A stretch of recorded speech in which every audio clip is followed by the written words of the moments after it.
Ang kayamanang nakuha sa pandaraya ay madaling nawawala, ngunit ang kayamanang pinaghirapan ay pinagpapala.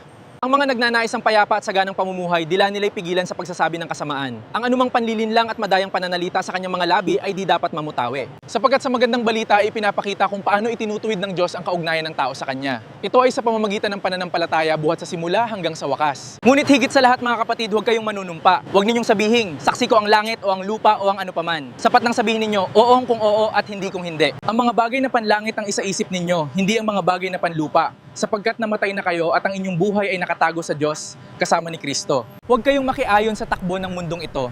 Sa halip, hayaan ninyong baguhin ng Diyos ang inyong pag-iisip upang maunawaan ninyo ang kanyang kalooban. Pinagpala ang taong nananatiling tapat sa kabila ng mga pagsubok sapagkat matapos niyang malampasan ng pagsubok, tatanggap siya ng gantimpala ng buhay na ipinangako ng Panginoon sa mga umiibig sa Kanya.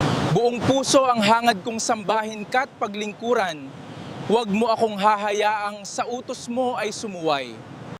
Follow my FB page at subscribe din kayo sa aking YouTube channel for more videos. Thanks for watching!